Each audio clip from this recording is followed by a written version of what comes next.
Baik, perkenalkan nama saya Juni John Anggriawan dari kelas BM3 dengan NIM 1921147 dengan mata pelajaran Manajemen Pemasaran dengan dosen pembimbing Ibu Yanti Mahesari Ginting. Baiklah, di video kali ini saya akan membahas 3 materi. Yang pertama, segmentasi, targeting, dan positioning.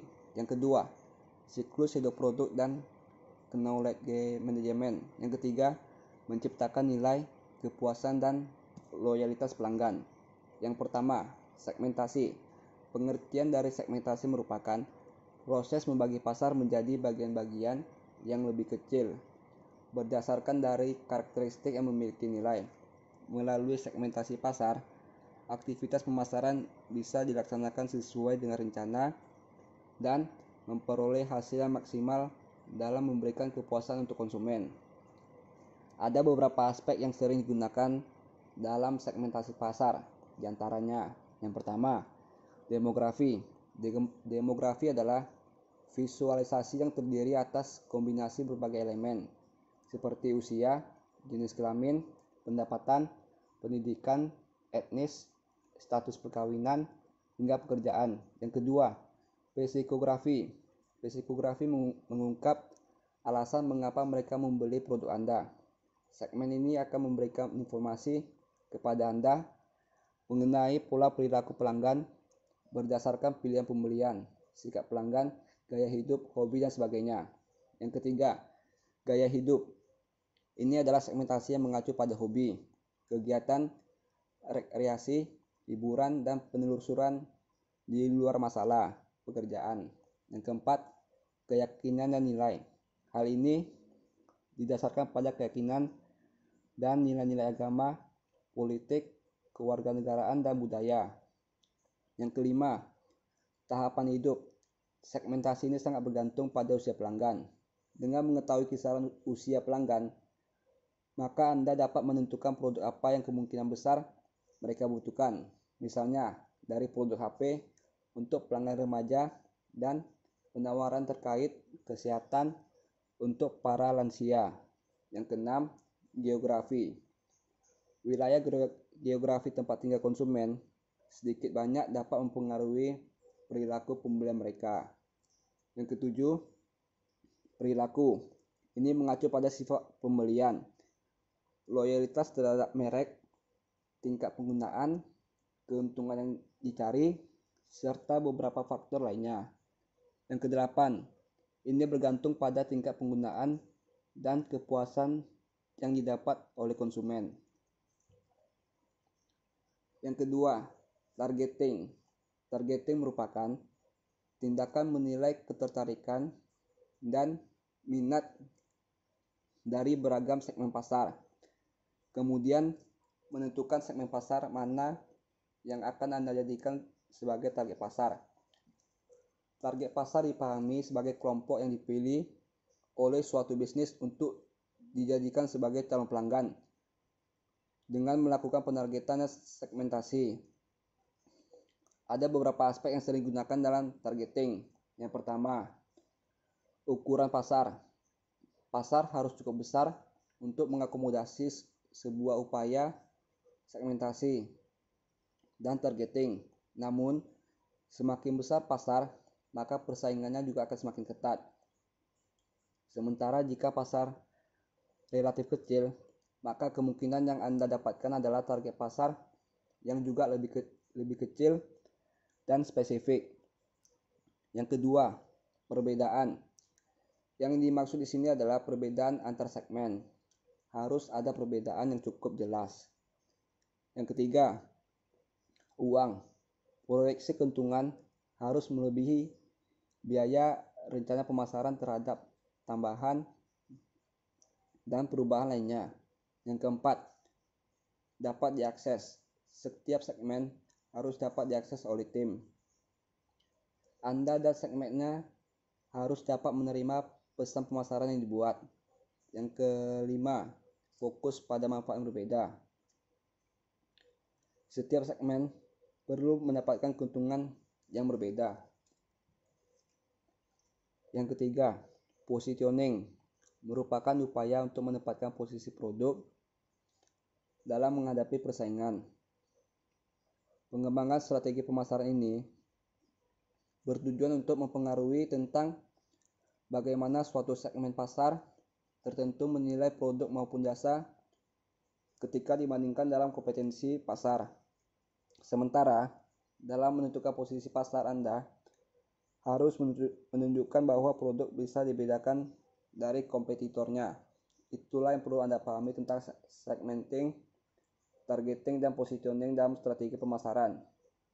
Dengan demikian, pemasaran yang Anda jalankan mendapatkan hasil yang optimal, yaitu menarik minat konsumen agar mereka melakukan transaksi pembelian.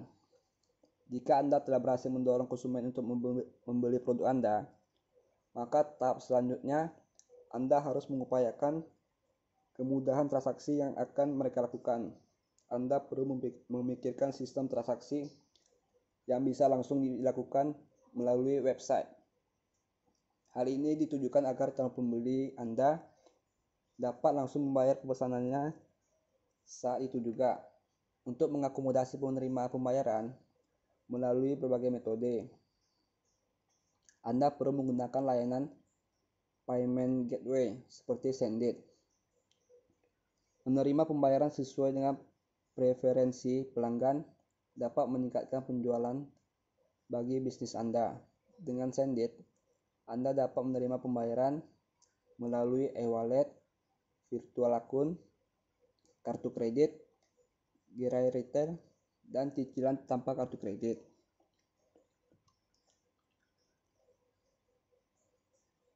Lanjut, siklus hidup produk dan technology management.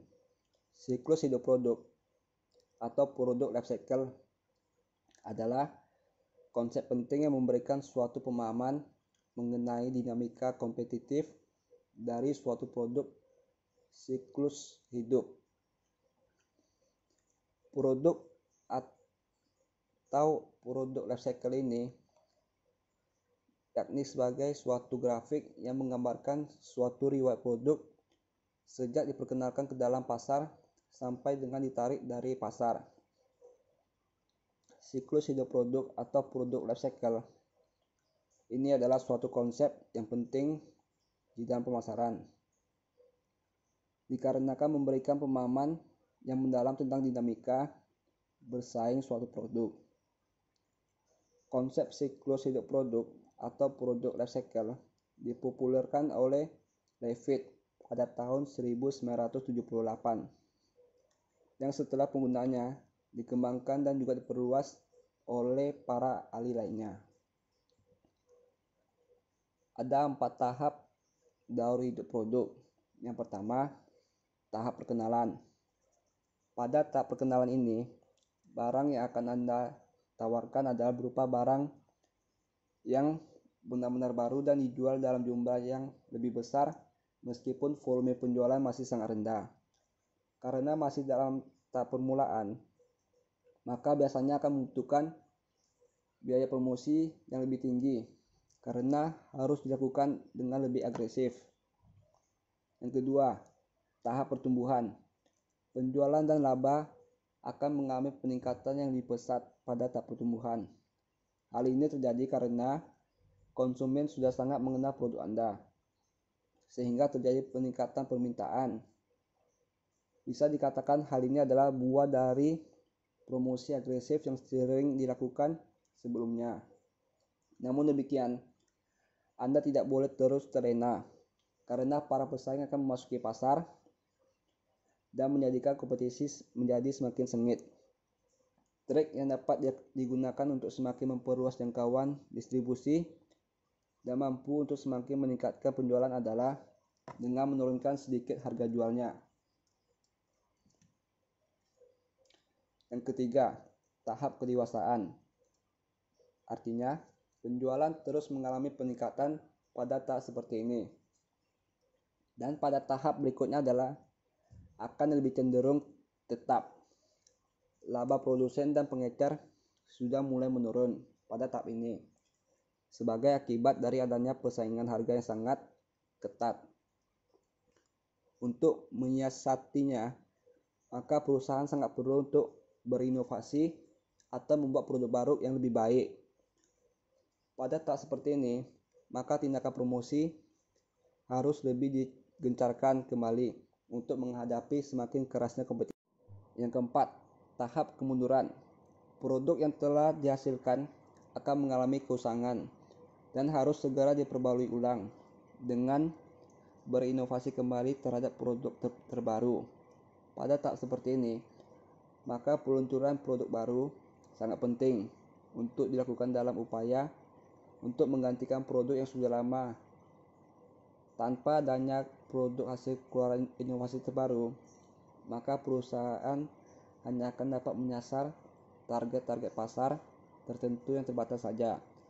Pengontrolan terhadap biaya harus selalu dilakukan karena permintaan yang terus mengalami penurunan. Ada beberapa langkah yang mungkin masih dapat dilakukan oleh perusahaan untuk menyiasati tahap ini adalah dengan cara yang pertama, melakukan berbagai pembaruan bertahap. Yang kedua, meninjau ulang dan memperbaiki berbagai strategi pemasaran dan produksi agar dapat menjadi lebih efisien. Yang ketiga, menghilangkan fitur atau model-model lama yang sudah mulai usang. Yang keempat, menghilangkan sebagian jenis barang untuk menghasilkan laba yang lebih optimal pada barang yang sudah ada saja. Yang kelima, sama sekali meninggalkan barang tersebut. Siklus hidup produk hendaknya harus dapat memberikan indikasi tentang perkembangan produk yang dapat diterima oleh konsumen. Ukuran yang digunakan sebagai dasar acuan tersebut adalah dari tingkat penjualan produk dan tingkat keuntungannya. Perbedaan dalam setiap tahap dari daur ulang hidup produk akan membutuhkan adanya strategi pemasaran khususnya yang berbeda-beda. Selanjutnya, menciptakan nilai kepuasan dan loyalitas pelanggan. Menciptakan pelanggan yang loyal adalah inti dari setiap bisnis.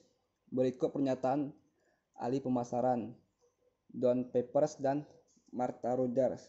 Satu-satunya nilai yang dapat diciptakan perusahaan Anda adalah nilai yang berasal dari pelanggan. Itu adalah semua nilai yang Anda miliki sekarang dan nilai yang akan Anda miliki di masa depan. Suatu bisnis disebut sukses jika berhasil mendapatkan, mempertahankan, dan menumbuhkan pelanggan. Pelanggan merupakan satu-satunya alasan perusahaan membangun pabrik, mempekerjakan karyawan, menjadwalkan rapat, membuat jalur serta optik, atau melibatkan diri dalam aktivitas bisnis apapun. Manajer yang meyakini bahwa pelanggan satu-satunya pusat laba sejati perusahaan menganggap bahwa diagram organisasi tradisional dalam peraga sebuah piramid dengan presiden berada pada puncaknya, manajemen di tengah, dan orang-orang di garis depan serta pelanggan bagian bawah sudah ketinggalan zaman.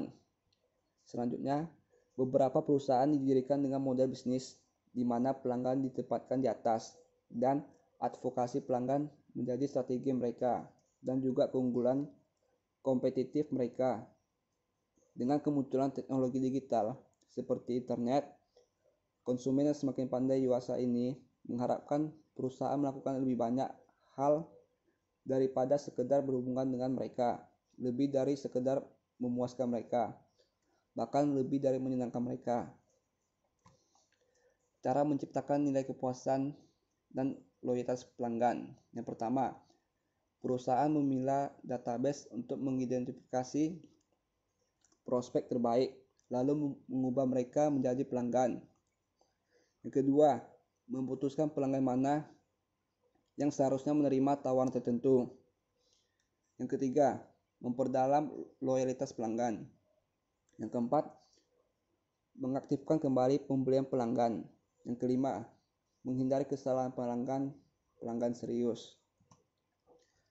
Cara menarik dan mempertahankan pelanggan ada beberapa cara. Yang pertama, maksimalkan penggunaan sosial media. Yang dimaksud adalah gunakan media sosial untuk menarik pelanggan dengan cara membuat iklan-iklan yang menarik tentang produk atau jasa yang ditawarkan dari organisasi.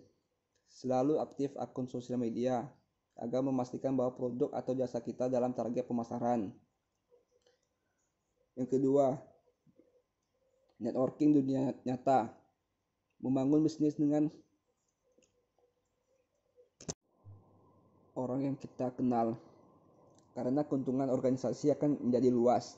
Biasanya, orang-orang lebih suka atau percaya dengan orang-orang yang sudah mereka kenal. Yang ketiga, gunakan strategi marketing yang berbeda-beda. Memanfaatkan teknologi yang modern seperti email marketing, serta gunakan strategi marketing jangka panjang. Dan melakukan riset dari strategi-strategi tersebut setiap beberapa bulan sekali dan memilih strategi marketing mana yang cocok dengan organisasi. Yang keempat, mencari partner bisnis. Dalam menarik pelanggan baru, kita bisa menemukan partner bisnis yang dapat membantu organisasi bekerja sama dengan organisasi lain untuk meningkatkan iklan dan produk atau jasa yang rintis. Yang kelima, adanya diskon dan hadiah. Yang dimaksud adalah memberikan penawaran-penawaran seperti diskon ataupun hadiah yang untuk memanjakan atau memuaskan